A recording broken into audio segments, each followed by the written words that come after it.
ছিল ম্যাথিউজের টাইমস আউটের পর ক্রিকেটার সমর্থকদের কাছে বড় এক আকর্ষণের জায়গা এই দুই দলের ম্যাচ। আর নিজেদের এই রাইভেলের বিপক্ষেই কাল বিশ্বকাপ মিশন শুরু করতে যাচ্ছে টাইগাররা।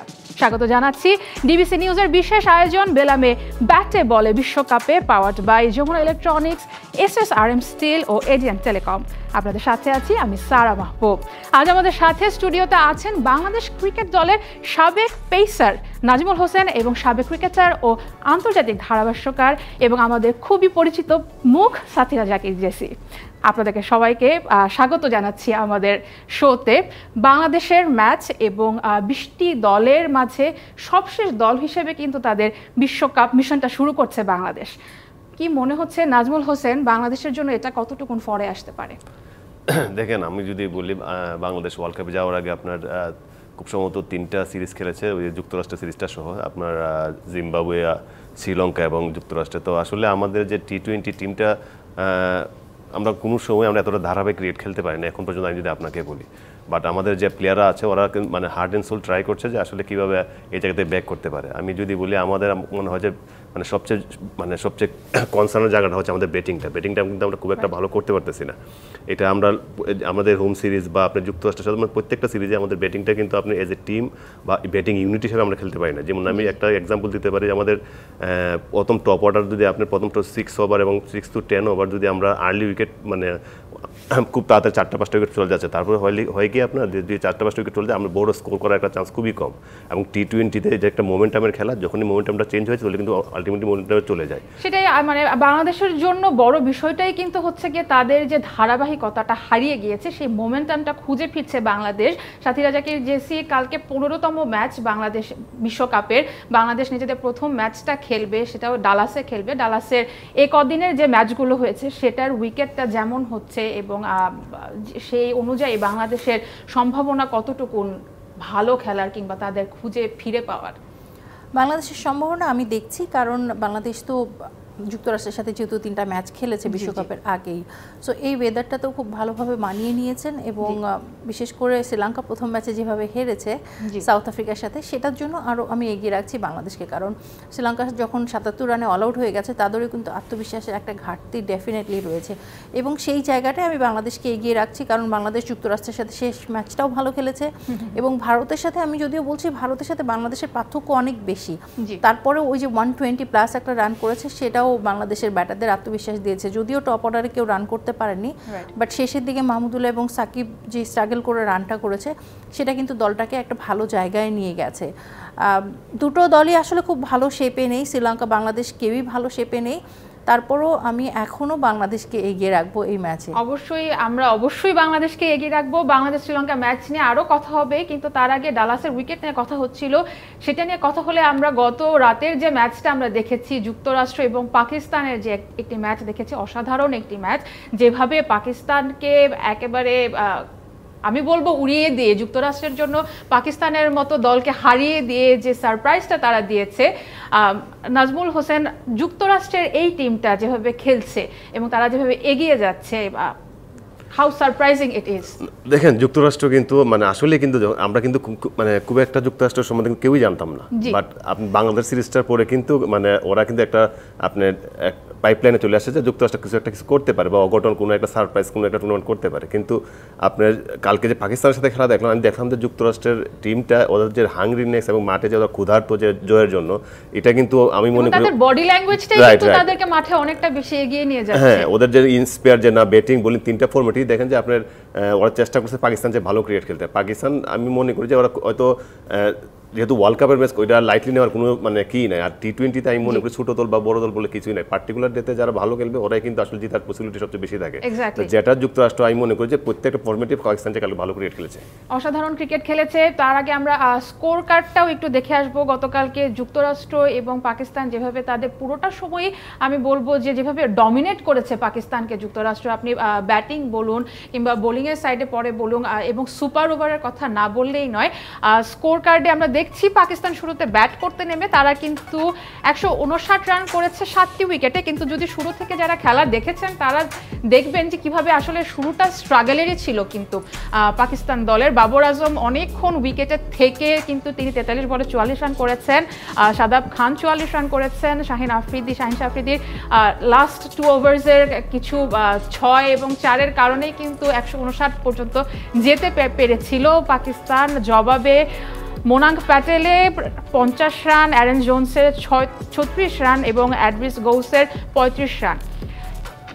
পাকিস্তানের বোলিং লাইন আপ নিয়ে সাথীরা জাকির জেসি অনেক বেশি কথা হচ্ছিল যে তাদের পেস বোলিংয়ের যে শক্তিটা, গতকালকের ম্যাচে এই পেস বোলারদের কারণটা এটাই কি হিতে বিপরীত হয়ে গেল? না, যেভাবে যুক্তরাষ্ট্র ব্যাটিং করছিল একটা সময় মনে হচ্ছিল যে 1 ওভার আগেই জিতে যাবে। তো সেখানে মোহাম্মদ আমির 19তম ওভারটা করতে এসে কিন্তু অসাধারণ বোলিং করেছেন, একেবারেই রান দেয়নি, হাতে গুনে 3টা রান দিয়েছেন সেই 19তম ওভারে, এবং যার কারণে খেলাটা সুপার ওভারে গেছে। না হলে তার আগেই হয়তোবা খেলাটা জিতে যেত যুক্তরাষ্ট্র, যেভাবে ক্যালকুলেটিভ ক্রিকেট খেলছিল। তবে আমি সবথেকে বেশি কৃতিত্ব দিব অ্যারন জন্সকে, কারণ এত দারুণ ক্রিকেট খেলছেন। প্রথম ম্যাচে 94 তিনি করেছেন এবং গতকালকে এখানে 36 করেছেন। সবথেকে ইম্পর্টেন্ট রোল করেছেন তিনি, হ্যাঁ তিনি সবথেকে ইম্পর্টেন্ট রোল প্লে করেছেন সুপার ওভারটাতে। তিনি একাই কিন্তু, আপনি যদি দেখেন তার পার্টনার কোনো রান, একটা বলও মোকাবেলা করেননি, কোনো রানই নিতে পারেননি, তিনি একাই সবসময় স্ট্রাইকটা নিয়ে খেলছিলেন এবং তিনি একাই সবগুলো রান করেছেন, যার কারণে সুপার ওভারে 19 রানের একটা টার্গেট, বিশাল একটা টার্গেট, সেটা কিন্তু পাকিস্তানি এত নামকরা ব্যাটাররা কেউই করতে পারে না। বোলারদেরও একটু কিন্তু সাহায্য ছিল, আমি বলবো বোলারদের একটু সাহায্য ছিল, ফিল্ডারদের একটু সাহায্য ছিল, কারণ ওই সময় দুটো সুপার ওভারে 2টো ওয়াইড দিয়েছে এবং 2টো ওয়াইড থেকে কিন্তু আরো অতিরিক্ত রান হয়েছে, 3টে ওয়াইড ছিল এবং তার মধ্যে অতিরিক্ত রানও কিন্তু ছিল। আসলে বলে হয়তো বা আমরা দর্শককে বোঝাতে পারছি না সুপার ওভারটা কতটুকু উত্তেজনা ছড়িয়েছে। একটা কথাই মনে হতে পারে যে, এবং পুরোটা ম্যাচ জুড়ে তাদের স্ট্র্যাটেজিক্যাল প্ল্যানিং, মানে একদম প্রতিটা ব্যাটার টু ব্যাটার তারা যেভাবে ফিল্ডিং সাজিয়েছেন, পুরোটা বোলিংয়ের ক্ষেত্রে যে প্ল্যানিং ছিল। নাজমুল হোসেন, বাংলাদেশের জায়গা থেকে কি বাংলাদেশ একই মাঠে খেলা হতে যাচ্ছে, আমাদের স্ট্র্যাটেজিক্যাল প্ল্যানিং আমরা আসলে কতটুকু, আমি কালকের ম্যাচটা দেখছিলাম এটাই মনে হচ্ছিল একই জায়গায় তো খেলা হচ্ছে, বাংলাদেশ আসলে স্ট্র্যাটেজিক্যালি কতটুকু প্ল্যান করে মাঠে নামতে পারি আমরা। দেখেন বাংলাদেশের, আমি এখন মনে করি বাংলাদেশ যে স্টেজে আছে হারানোর কিছুই নেই।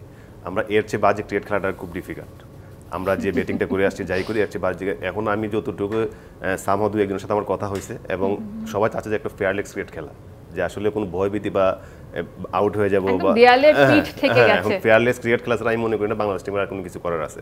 বাট আমি একটু কনসার্ন যে শরীফুলের ইঞ্জুরিটা, কারণ হচ্ছে শরীফুল গত 1 থেকে 1.5 বছরে খুবই সুপার বোলিং করছে এবং নতুন বলে অলওয়েজ উইকেট নেওয়া, নতুন বলে উইকেট নেওয়াটা কিন্তু ভেরি মানে ইম্পর্টেন্ট আপনার টি-20-তে। আপনি যেমন বাবর আজম একটা কথা বলতেছিল, আমি কালকে একটা প্রেস কনফারেন্সে দেখতেছিলাম যে বলতেছে প্রথম 6 ওভার এবং তারপর প্রথম 4 ওভার এই সময় পাকিস্তান টিম মানে আইদার বোলিং নতুন উইকেট নিতে পারতেছে না।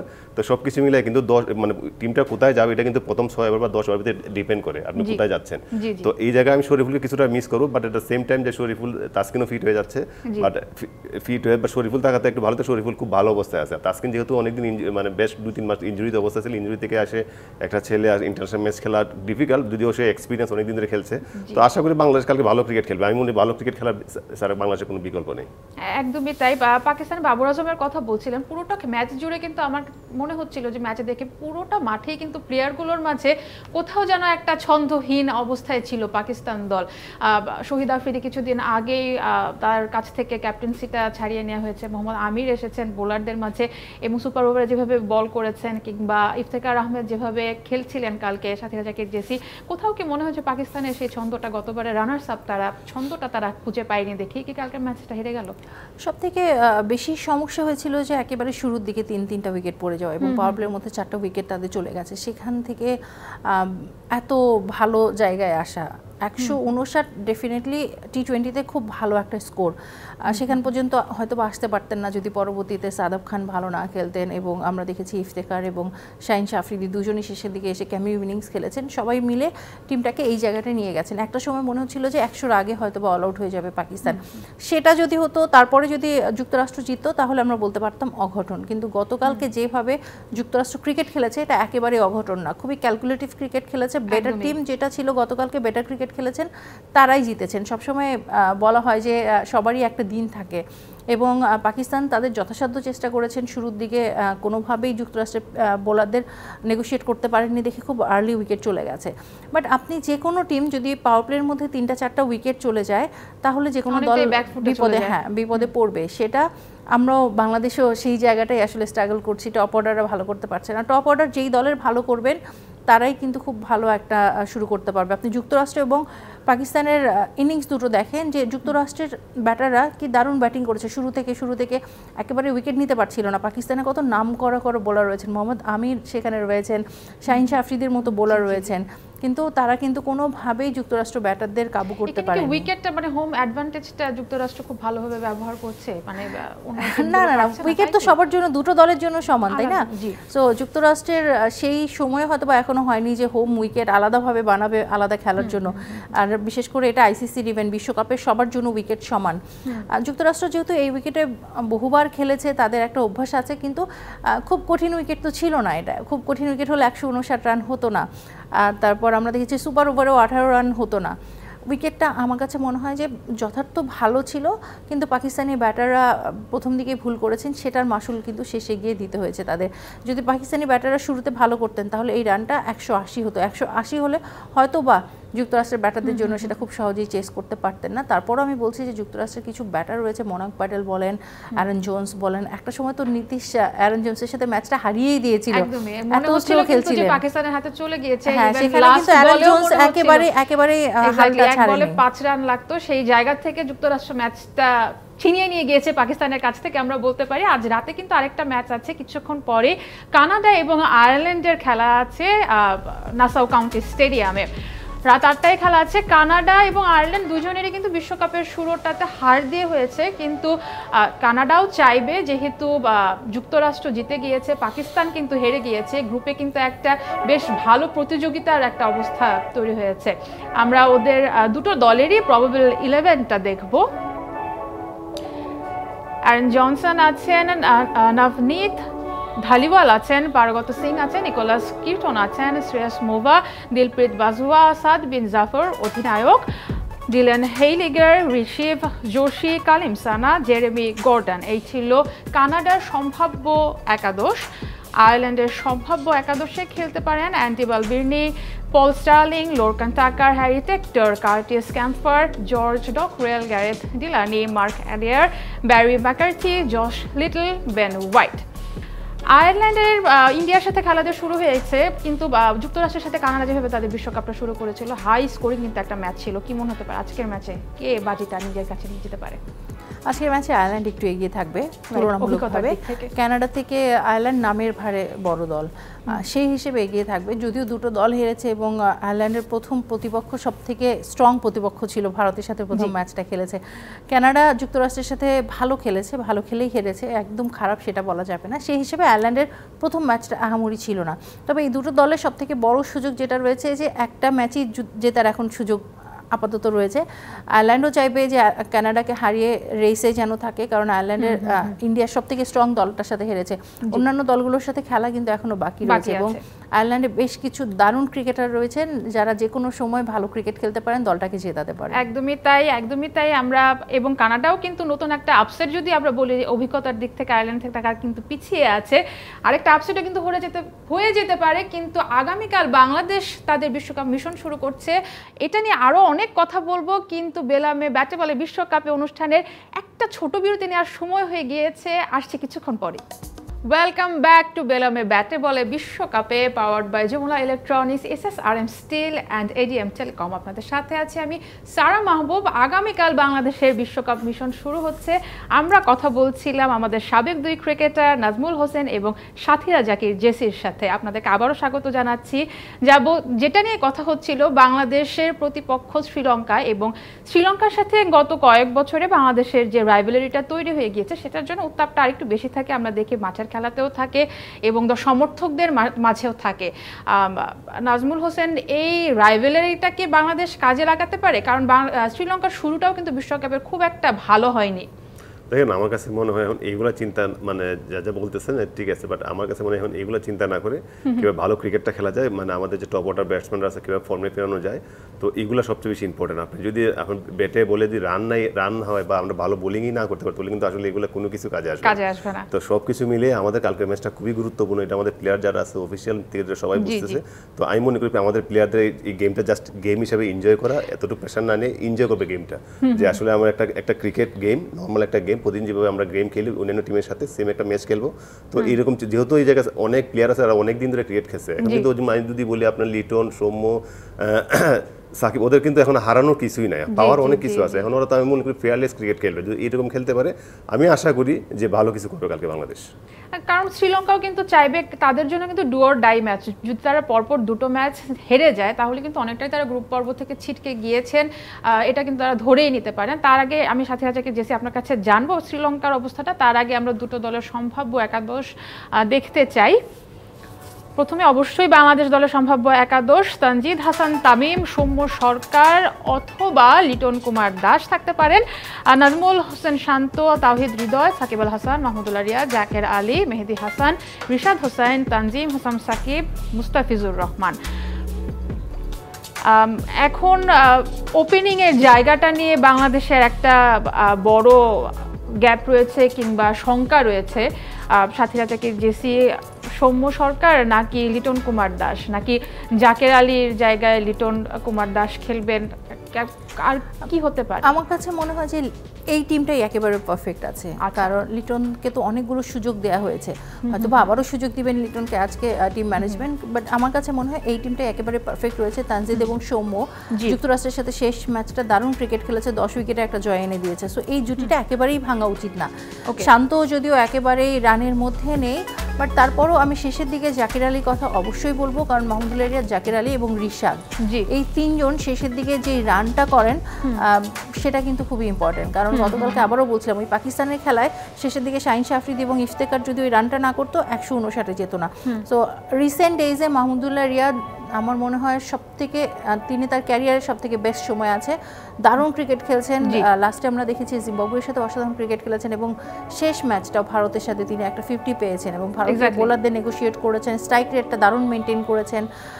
জাকির এমন একজন প্লেয়ার, তিনিও যে কোনো সময় ম্যাচটা ঘুরিয়ে দিতে পারেন, কম বলে বেশি রান দরকার। যখন আপনার টপ অর্ডাররা ভালো করবে না, বা টপ অর্ডার আমরা জানি যে তানজিদ হাসান তামিম একটু স্লো খেলেন, থাকেন উইকেটে, স্ট্রাগল করেন, বাট বেশ স্লো খেলেন, তার যে স্ট্রাইক রেট সেটা এই জায়গার জন্য পারফেক্ট না। কিন্তু বাংলাদেশে এমন একটা ওপেনিং খরায় ভুগছে, এর কারণেই তানজিদ হাসান যে অ্যাটলিস্ট একদিকে কেউ আটকে রাখুক সেই রোলটা তিনি প্লে করছেন।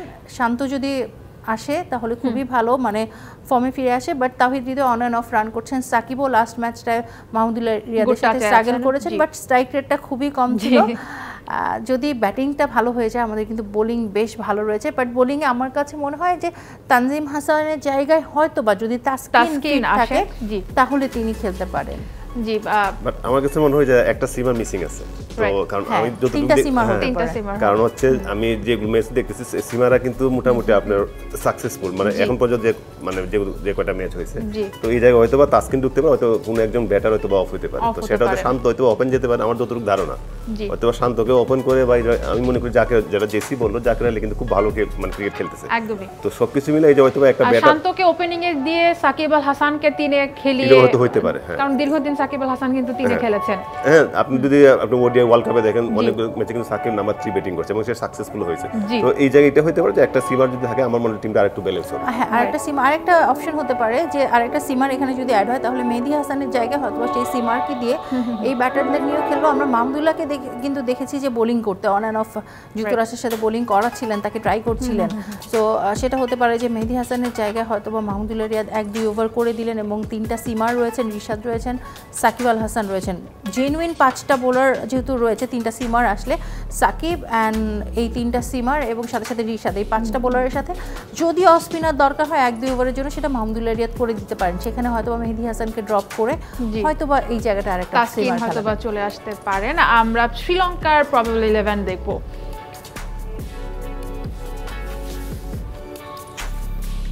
ওকে, ওকে, শ্রীলঙ্কার প্রবাবল 11-এ পাথু মিসাঙ্কা, কুশাল মেন্ডিস, কামিন্ডু মেন্ডিস, সাদিরা সামারা বিক্রমা, চারিতা সালাঙ্কা, অ্যাঞ্জেলো ম্যাথিউস, জাসুন সানাকা, ওয়ানিন্দু হাসারাঙ্গা, মহেশ থিকসানা, মাথিসা পাথিরানা, দুশমান চামিরা। কুশাল মেন্ডিস বাংলাদেশকে মনে হয় খুব বেশি ভালোবাসেন, বাংলাদেশকে প্রতিপক্ষে অপর পক্ষে পেলেই যেন মনে হয় উনি একদমই জ্বলে ওঠেন। কুশাল মেন্ডিসকে আটকানোর কি মন্ত্র হতে পারে বাংলাদেশে? কারণ আমরা জানি যে এই যে সিরিজটা খেলে গেল শ্রীলঙ্কা, তার কিন্তু 181 রান করেছেন 3টা ম্যাচে টি-20 সিরিজে। দেখেন আমার কাছে মনে হচ্ছে যে এই জায়গা টসটা একটা ফ্যাক্টর। আমরা দেখছি যে বোলারদেরই বিশ্বকাপ হতে যাচ্ছে এবারে। টসটা একটা ফ্যাক্টর, তো টসের উপর আসলে আমি মনে করি এট লিস্ট আপনার 15 to 20% খেলাটা ডিপেন্ড করবে। তো এই জায়গায় শ্রীলঙ্কার যে টিমটা আছে আমি ওয়েল ব্যালেন্স একটা টিম, এবং এই টিমটা অনেকদিন ধরে খেলছে। বাট আমি একটা স্পেশাল ওয়ানিন্দু হাসারাঙ্গা, ওর যে ওর নর্মাল লেগ স্পিনার, বাট ওর লেগ স্পিনটা একটু ভ্যারাইটিস লেগ স্পিন, তো এটা একটু ডিফিকাল্ট আর মানে ওর পিক করাটা। তো আমি মনে করি আমাদের যে ব্যাটার আছে, তো যদি ওরকে একটু কি করতে পারে, যেহেতু ওদের আপনার পাতিরানা আইপিএলে খুব ভালো বোলিং করেছেন, ডেতেও ভালো বোলিং করেন, তো সবকিছু মিলে তার সাথে কিন্তু সাকিব আল হাসানের একটা খুব নীরব প্রতিযোগিতা চলছেন, কে হচ্ছেন আসলে বিশ্বসেরা অলরাউন্ডার। এর মাঝে একজন উপরে চলে আসছেন, একজন নিচে নেমে আসছেন, এবং ভেরি ক্রুশাল প্লেয়ার সাকিব আবার হ্যাঁ উপরে চলে আবার শীর্ষস্থানে ব্যাক করেছেন উনি। তো শ্রীলঙ্কা এই টিমটা আমার কাছে মনে হয় ওয়েল ব্যালেন্স একটা টিম, এটলিস্ট ভালো ক্রিকেট খেলতে পারে। মানে আমি যেটা বললাম না, টি-20তে আপনার এই জিনিসটা হয় যে পার্টিকুলার ডেতে যারা ভালো খেলবে, তো এটার উপর ডিপেন্ড করতে আসলে বাংলাদেশ কেমন মানে স্টার্টটা করে। আমরাও তাই চাইবো টসের শুরু থেকেই যেন বাংলাদেশের ফরেই যায়। আমরা এখন চলে যাব একটু সুদূর যুক্তরাষ্ট্রে, ডালাসে আমাদের সাথে আছেন সহকর্মী আব্দুল্লাহ হীরা। আব্দুল্লাহ হীরা, আপনাকে স্বাগত জানাচ্ছি আমাদের শোতে ব্যাটে বলে বিশ্বকাপে। বাংলাদেশের ম্যাচ, বাংলাদেশের বিশ্বকাপ মিশন শুরু হচ্ছে। গতকাল আমরা ডালাসেই দেখেছি অসাধারণ একটা ম্যাচ হয়েছে পাকিস্তান আর যুক্তরাষ্ট্রের। বাংলাদেশের ম্যাচে কেমন একটা ম্যাচ হতে যাচ্ছে মনে হয়? ধন্যবাদ সারা বাবু। দেখুন, বাংলাদেশের ম্যাচটা যেমনটা হতে যাচ্ছে, একটু যদি আমরা দু দলের অবস্থা আমরা তুলে ধরি, অবশ্যই এই বিষয়গুলো বহুত আলোচনায় এসছে। সেটি হলো শ্রীলঙ্কা দল বাংলাদেশের প্রতিপক্ষ প্রথম ম্যাচে। সেই দলটা বেশ চাপে আছে, যে চাপটা দেয়ালে পিঠ ঠেকা অবস্থা। মানে এই ম্যাচটা বাংলাদেশের সঙ্গে তারা হেরে গেলে আসলে এবারের বিশ্বকাপে তাদের আর খুব বেশি সুযোগ তৈরি হবে না উপরে ওঠার। সেক্ষেত্রে সেটাও একটা সমীকরণ বা সেটাও একটা সুযোগ থাকবে, কিন্তু সেটা খুব মানে অনেক অন্য দলের দিকে তাকিয়ে থাকতে হবে। আর বাংলাদেশের যেটা হয়েছে, বাংলাদেশ সাম্প্রতিককালে ভালো খেলছেন। বাংলাদেশের টি-20 ফরম্যাটটা খুব স্ট্রাগল করছে। লাস্ট সিরিজে ইউএস এর সঙ্গে তারা ভালো করতে পারেনি, শেষ ম্যাচটা ভালো খেলে। ইউএসএ কে যেভাবে হালকা দল হিসেবে নেওয়া হয়েছিল, বাংলাদেশ সবটা নিয়েছিল। আবার অনেক গুণীজনরাও যারা বলছিলেন যে লজ্জার হার, অমুক তমুক, সেই অনেক কথা, সেই জায়গাটা একটা পরিষ্কার হয়েছে যে ইউএসএ ভালো দল, একটা দল হয়ে মাঠে নামে। পাকিস্তানকে তারা দেখিয়েছে, পাকিস্তানকে অ্যাক্সিডেন্টাল ম্যাচ জেতেনি, দুর্ঘটনাবশত ম্যাচটা জেতেনি। পাকিস্তানের সঙ্গে খেলেছে, তারা টার্গেট চেজ করে তারা স্কোর লেভেল করেছে। সুপার ওভারে তারা খেলেছে। সুপার ওভারে নিশ্চয়ই আপনারা দেখেছেন যে পাকিস্তান যে ধরনের ব্যাট করে, সুপার ওভারে যে মনে হচ্ছিল যে ইউএসএ পাকিস্তান হয়ে গেছে, পাকিস্তান ইউএসএ হয়ে গেছে। মানে এইরকম একটা দল হয়ে খেলার আমরা পারফরমেন্স ইউএসএ এর কাছ থেকে দেখেছি। তারপরে ইউএসএ এর সঙ্গে হারাটা বাংলাদেশের ক্ষেত্রে মানে প্রফেশনাল জায়গা থেকে দেখলে আপডেট হতে পারে, বাট লজ্জার কিছু ছিল না দল হিসেবে। এবং এই যে সাম্প্রতিক বাংলাদেশের যে অবস্থা, সেই অবস্থার কারণে বাংলাদেশও কিন্তু এক ধরনের মানসিক চাপে আছে। বাংলাদেশ দল থেকে বলা হচ্ছে যে এই অবস্থাটার পরিবর্তন আনার জন্য বাংলাদেশের একটা জয় প্রয়োজন, সেটা প্রথম ম্যাচেই জয়টা প্রয়োজন। তাহলে বাংলাদেশ একটা দল হয়ে খেলার একটা সুযোগ তৈরি হবে, সুযোগ পাবে। লাস্ট কদিনে যে প্রস্তুতি হয়েছে বাংলাদেশ দলের, সেখানে আমরা একটা পরিবার বা একটা টিম হয়ে ওঠার তাদের চেষ্টা দেখেছি, যেটা আমাদেরকে আশ্বস্ত করেছে যে প্রথম ম্যাচে সম্ভবত বাংলাদেশ একটা টিম হয়ে খেলতে পারবে। কিন্তু মাঠের লড়াইয়ে দেখতে হবে বাংলাদেশ আসলে হয়ে উঠতে পারলো কিনা। সেই জায়গায় দু দলই কিন্তু এক ধরনের এক এক রকম ভাবে একটা অনুভূতি নিয়ে আছে, যে অনুভূতিটা এক ধরনের চাপ। তবে বাংলাদেশ একটা ফ্রেশ ফুটে খেলার সুযোগ পাচ্ছে বিশ্বকাপের প্রথম ম্যাচ।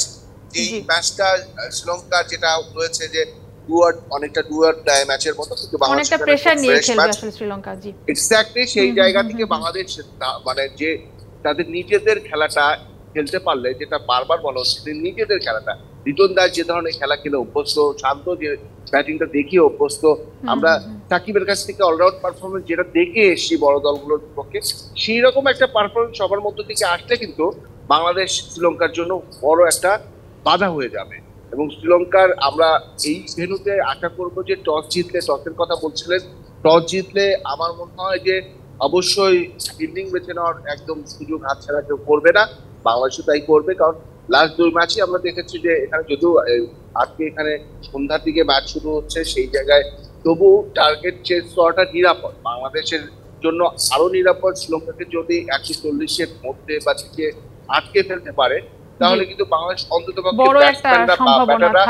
সাহস পাবে যে এই রানটা চেস করার ক্যাপাসিটি আমাদের আছে। আমরাও তাও আশা করব। আব্দুল্লাহ হীরা, আপনাকে অনেক অনেক ধন্যবাদ আমাদের সাথে যুক্ত হবার জন্য। সাথীরা যাকে জেসি যেমনটা বলছিলেন, আব্দুল্লাহ হীরাও বলছিলেন, আমরা আলোচনাও যেমনটা করছিলাম, বাংলাদেশের প্রতিপক্ষটা আসলে বাংলাদেশের নিজেই হয়ে গিয়েছে বাংলাদেশ দল, এবং নিজেদের মাঝ থেকেই খেলাটা যদি না বের করে না আসতে পারে তারা, যদি নিজের এই খারাপ সময়টা থেকে, তাহলে হয়তো বা মোমেন্টামটা এখনো ক্রিয়েট হবে না, বিশ্বকাপটাও হয়তো বা নিজেদের মন মতো হবে না। আমরা আরও কথা বলবো, আরও একটা বিরতি নেওয়ার সময় হয়ে গিয়েছে বেলামে ব্যাটে বলে বিশ্বকাপে অনুষ্ঠানের। সাথেই থাকুন, আসছি কিছুক্ষণ পর। ওয়েলকাম ব্যাক টু বেলামে ব্যাটে বলে বিশ্বকাপে অনুষ্ঠানে। আপনাদের সাথে আছি আমি সারা মাহবুব। আলোচনা হচ্ছিল কালকে বাংলাদেশ শ্রীলঙ্কার ম্যাচ আছে, সেটা নিয়ে আলোচনায় ছিল আমার সাথে নাজমুল হোসেন, সাবেক পেসার বাংলাদেশ, এবং সাবেক ক্রিকেটার ও ধারাভাষ্যকার সাথীরা জাকির জেসি। আপনাদেরকে আবারও স্বাগত জানাচ্ছি। কালকে কিন্তু শুধু বাংলাদেশ শ্রীলঙ্কার ম্যাচটা নিয়ে আমরা অনেক বেশি কথা বলছি, কিন্তু বিশ্বকাপের আমি বলবো একটা ক্রুশাল ডে কিন্তু কাল কিন্তু 2টি বা 3টি নয়, 4টি ম্যাচ আছে। বাংলাদেশ সময় সকাল 6:30 থেকে বাংলাদেশের ম্যাচটা শুরু হবে। তার আগে কিন্তু বিশ্বকাপ মিশন শুরু করতে যাচ্ছে নিউজিল্যান্ড এবং তাদের প্রতিপক্ষ আফগানিস্তান। নিউজিল্যান্ড বরাবরই ফেভারিট হয়ে খেলে এবং বলা হয়ে থাকে টিম যাদের কোনো ধরনের হেটার্স নেই, এভরিবডি লাভ দ্যাম। তো নিউজিল্যান্ড এবং আফগানিস্তানের ম্যাচে কেমন হতে পারে? দেখেন, আমার কাছে মনে হচ্ছে যে নিউজিল্যান্ড কিন্তু সবসময় কিন্তু আইসিসি ইভেন্ট যে মানে সেমিফাইনাল বা মানে সেমিফাইনাল ফাইনাল কিন্তু খেলে, তো এই টিমটা কিন্তু খুব প্রফেশনাল একটা টিম। ওরা ওদের যে এবিলিটি আছে এই এবিলিটি অনুযায়ী খেলার চেষ্টা করে। আর আফগানিস্তান টি20তে খুব ভালো ক্রিকেট খেলছে। আমি মনে করি আফগানিস্তান যদি 150 to 60 রান করে তো আমার নিউজিল্যান্ডের সাথে জেতার একটা পসিবিলিটি থাকবে।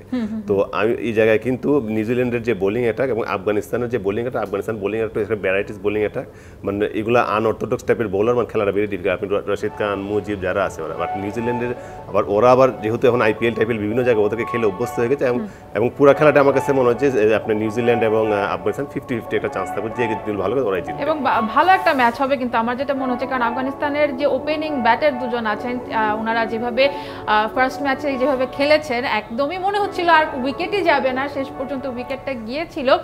কাল 70 আপ রান করেছেন। জি জি, এবং ফারুকিও প্রথম ম্যাচে 5টা উইকেট পেয়েছে। এক্স্যাক্টলি। এবং তারা যেরকম ছন্দে আছেন এবং টি20তে অসাধারণ আফগানিস্তান। তারপরে কিন্তু বাংলাদেশের ম্যাচ আছে রাতে, আবার নাসাউ কাউন্টিতে নিউ ইয়র্কে আছে নেদারল্যান্ডস এবং সাউথ আফ্রিকার ম্যাচ। গ্রুপ ডিরই আরেকটা ম্যাচ। পরপর পুরো 4টি দলই কিন্তু কালকে মাঠে নামছে গ্রুপ ডির, এবং অনেকটাই কিন্তু হিসাব নিকাশ বোঝা যাবে কালকের দিনটার পরই গ্রুপ ডির নাকি। অবশ্যই বাংলাদেশ শ্রীলঙ্কা একটা তো হিসাব নিকাশ অনেক কিছু ডিপেন্ড করছে সেকেন্ড টিমটাকে হবে। ধরেই নিয়ে যাচ্ছে যে সাউথ আফ্রিকা নাম্বার 1 হবে, যেহেতু অলরেডি একটা ম্যাচ জিতে গেছে। বাট নেদারল্যান্ডসও ভালো টিম। নেদারল্যান্ডস যে কোনো সময় অঘটন ঘটাতে পারে। প্র্যাকটিস ম্যাচে নেদারল্যান্ডস শ্রীলঙ্কাকে হারিয়ে দিয়েছে। সো সেই হিসেবে এই গ্রুপে আমার মনে হচ্ছে 4টা দলই বেশি স্ট্রং হয়ে গেছে। নেদারল্যান্ডস ইভেন নেপালকেও ছেড়ে দিয়ে কথা বলা যাবে না। নেপালও ভালো দল, যদিও হেরে গেছে প্রথম ম্যাচে, বাট তারপরেও নেদারল্যান্ডসও ভালো। এবং আমি বলবো বিগ ম্যাচ কালকে আছে রাত 11টায় কেনস্টাঙে ওভাল স্টেডিয়ামে। মুখোমুখি হবে অস্ট্রেলিয়া অ্যান্ড ইংল্যান্ড। মাইটি রাইভেলারি যাকে বলি আমরা, ইন্ডিয়া পাকিস্তান, অস্ট্রেলিয়া ইংল্যান্ড, 2 দল মুখোমুখি হচ্ছে। এই হাড্ডাহাড্ডি লড়াইয়ে কে জিততে পারে? একজন 2021-এর বিশ্বকাপ জয়ী, একজন 2022-এর বিশ্বকাপ জয়ী। মোটামুটি একটা প্রি ফাইনাল একটা ম্যাচ হবে নাকি? আসলে মানে যারা ওয়ার্ল্ড কাপ দেখছে, যারা দর্শক আছে, আমি মনে করি কালকে এই ম্যাচটা কিন্তু সবাই দেখবে। আসলে মানে খুবই একটা মানে 2টা টিমই আপনার মনে করেন যে কেউ ছাড়া কেউ কথা ছাড় দিবে না, এবং যদি আপনার টিমের ব্যালেন্স দেখেন 2টা টিমের প্রায় সিমিলার। তো এই জায়গায় আমার মনে ক্যালকুলেশন যেটা আমি বললাম যে যেমন যুক্তরাষ্ট্র পাকিস্তানের যে আপনি এক্সিকিউটগুলো, ওরা যে প্লেন এক্সিকিউট করতে পারবে এই টিমটা জেতার চান্স থাকবে, বাট 50-50। সাথীরা থেকে জেসি, আপনার কি মনে হচ্ছে এই ম্যাচে কে কার পাল্লাটা কিছুটা বেশি নাকি বাকি একদমই 50-50? একেবারেই 50-50, কেউ বলতে পারবে না এই ম্যাচে কে জিতবে, কারণ অলমোস্ট সেমিফাইনাল বা ফাইনালে এই দুটো দলের মানে জেতার দেখা হওয়ার একটা সম্ভাবনা রয়েছে, এবং এই দুটো দলের মধ্যে একটা দলের বিশ্বকাপও নেওয়ার সম্ভাবনা রয়েছে। এবং অন্যান্য দল, বড় বড় দলগুলো নিউজিল্যান্ড বলেন, সাউথ আফ্রিকা, ইন্ডিয়া বলেন, বড় আসরে এসে চোখ করলেও এই দুটো দল সহজেই চোখ করে না। একদমই না। সেই হিসেবে অস্ট্রেলিয়া একটু এগিয়ে থাকে সবসময়, কারণ অস্ট্রেলিয়ার পাল্লাটা একটু ভারী থাকে। রিসেন্ট ডেজে ভালো ক্রিকেট যে অবস্থায় তারা আছে, test championship, ODI world cup এবং টি20 ওয়ার্ল্ড কাপটা যদি তারা জিতে নেয় তাহলে কিন্তু একদমই চ্যাম্পিয়ন, 3টি ফরম্যাটেই চ্যাম্পিয়ন হয়ে যাবে। খুবই কম সময় আছে আমার কাছে। নাজমুল হোসেন, আপনার কাছে শুধুমাত্র বাংলাদেশ শ্রীলঙ্কার ছোট্ট করে বলতে চাই যে যদি বলতে চান নিজের দলকে শুভকামনা জানাতে চান, এক কথায় কিভাবে জানাবেন? জাস্ট আমি একটা কথাই বলবো যে ফেয়ারলেস ক্রিকেট খেলো, যেটা অনেক আগে আমরা বলে আসছি। শান্ত কেমন ব্যাটিং করে বা সৌম্য কেমন ব্যাটিং করে, ওর যে ন্যাচারাল ব্যাটিংটা এটাই করবে, জাস্ট একটা গেম, এবং এইভাবে খেলবে। মানে একদম নো ফিয়ার, মানে আর হারানোর কিছু নেই, জাস্ট এনজয় ইউর গেম। সাথীরা থেকে জেসি, আমি চাই সাকিব এবং মাহমুদুল্লাহর মোস্ট প্রবাবলি শেষ বিশ্বকাপ টি20, তারা যেন এটাকে স্মরণীয় করে রাখে এবং তাদের জন্য যেন টিমটা তাদের স্মরণীয় করে রাখার মতো সেভাবে খেলে। সবাই সবার সর্বোচ্চটা যেন দেয়, এবং সর্বোচ্চটা দিলেই আমরা ডিজার্ভ করি টপ 8-এ, সেটা যেন আমরা করতে পারি। একদমই তাই। পুরো বাংলাদেশের সেটাই আশা থাকবে, বাংলাদেশ দল যেন ভালো খেলে, বিশ্বকাপে নিজেদের পতাকাটা যেন আরও অনেক দূর পর্যন্ত আমরা প্রতিনিধিত্বটা দেখতে পারি। প্রিয় দর্শক, বেলামে ব্যাটে বলে বিশ্বকাপ powered by Jamuna electronics, SSRM steel ও এডিয়ান টেলিকমের আজকের আয়োজনটা আমি এখানেই শেষ করছি। আগামীকাল একই সময়ে আবারও ডিবিসি নিউজের পর্দায় দেখা হবে, সাথেই থাকুন।